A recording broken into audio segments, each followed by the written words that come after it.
लेकिन यह आज़ादी हमें उपहार में नहीं मिली है। इसके लिए एक लंबी यात्रा करनी पड़ी है, आज़ादी की यात्रा। इस यात्रा में हजारों लाखों लोगों ने अपनी जान की कुर्बानी दी। 1919 जलियांवाला बाग। आज हमारी बैसाखी का दिन है, लेकिन पूरा पंजाब बैसाखी नहीं मनाएगा। हम सब बैसाखी नहीं मनाएंगे।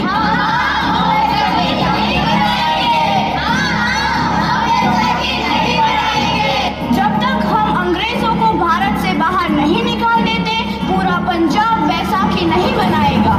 अच्छा, तो तुम सब हमारा विरोध करता है, भाग जाओ यहाँ से। इसका अंजाम बहुत ही बुरा होगा। हम नहीं जाएंगे, तुम लोग जाओगे। हमें नहीं, तुमको भारत से भागना होगा। Soldiers fire!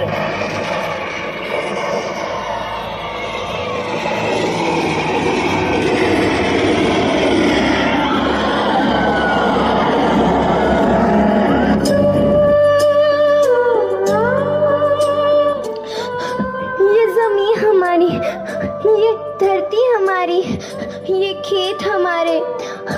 अभी थोड़ी देर पहले हमारी ये फसलें लहरा रही थी, पर इन अंग्रेजों ने हमारी फसलें बर्बाद कर दी। इन अंग्रेजों ने एक ही झटके में इन सब फसलों को काट दिया।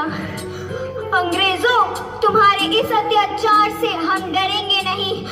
इस अत्याचार का बदला लेकर रहेंगे। हम आजादी लेकर रहेंगे।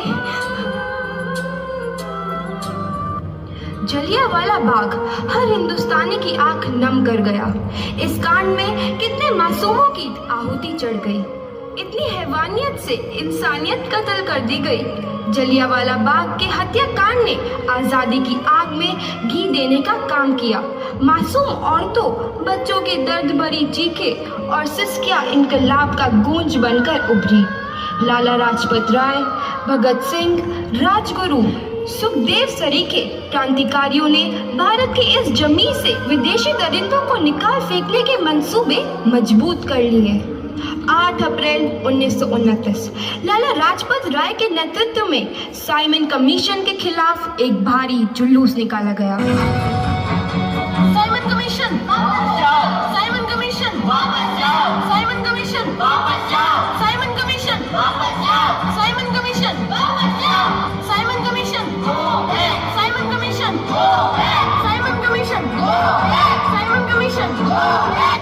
बेवकूफ इंडियंस, तुमको हमारी बात समझ में नहीं आती। Stop this. Simon commission go back. नहीं मानता। आई से स्टॉप दिस। लाला जी, आप आगे बढ़ो, हम आपके साथ हैं।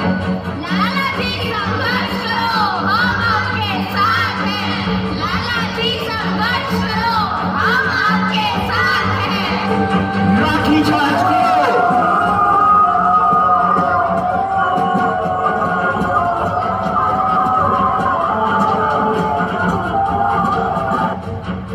लाला जी को तो बहुत गहरी चोट लगी है, उनका सर फट गया है।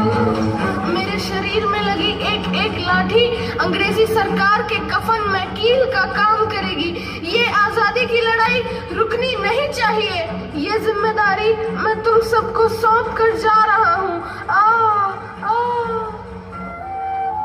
लाला लाजपत राय की दर्दनाक मौत के बाद भगत सिंह, सुखदेव, राजगुरु, वतन के इन मतवालों के खून में ऐसा उबाल आया जिसका सामना करना अंग्रेजी सरकार के लिए मुश्किल हो गया। अंग्रेजों को करारा जवाब देने के लिए स्कॉट और सैंडर्स को मारने की रूपरेखा रची गई।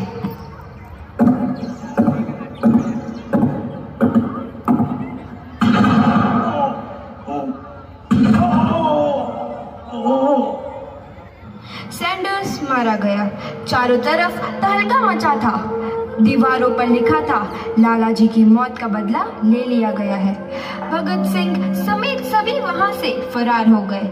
8 अप्रैल 1929 दिल्ली में ब्रिटिश सरकार की सेंट्रल लेजिस्लेटिव असेंबली की बैठक में 2 बम धमाके की आवाज सुनाई दी।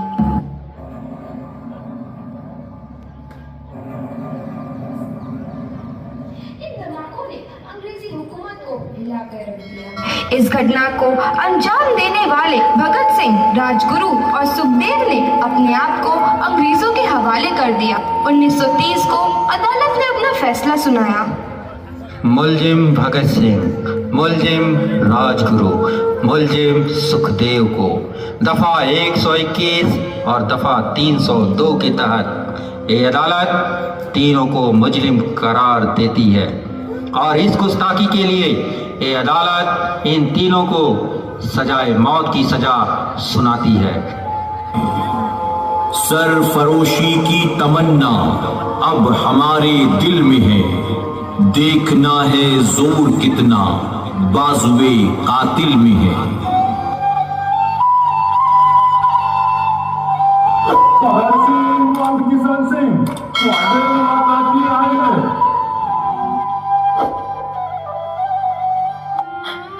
पुत्र की हाल है तेरा?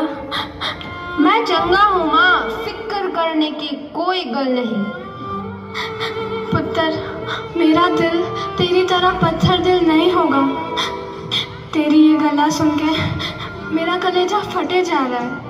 माँ, मेरा दिल कोई पत्थर जैसा नहीं है, एक वतन परस्त का दिल है जो मेरे देश प्रेम के जज्बे को ताकत देता है। बेटा, मेरा लाल। माँ, आज मेरी तपस्या पूरी होने जा रही है। जे तू रोई तो मैनू तकलीफ होइया। सोच, तेरा पुत्र आज शादी करने वास्ते जा रहा है। फर्क केवल इतना है, वो घोड़ी पर नहीं फांसी पर चढ़ने वास्ते जा रहा है। आज तू क्रांतिकारी की माँ है, कल तू एक शहीद की माँ होगी। माँ।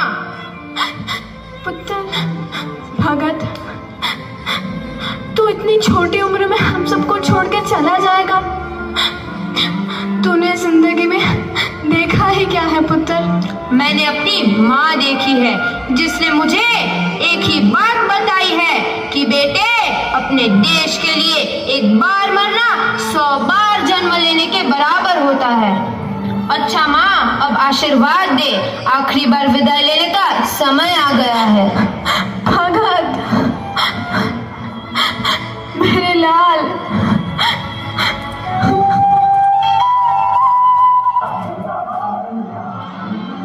भगत सिंह, तुम्हारी कोई आखिरी ख्वाहिश? हमारे हाथ खोल दिए जाए। हम तीनों दोस्त एक दूसरे से गले मिलना चाहते हैं, उनके हाथ खोल दिए जाए।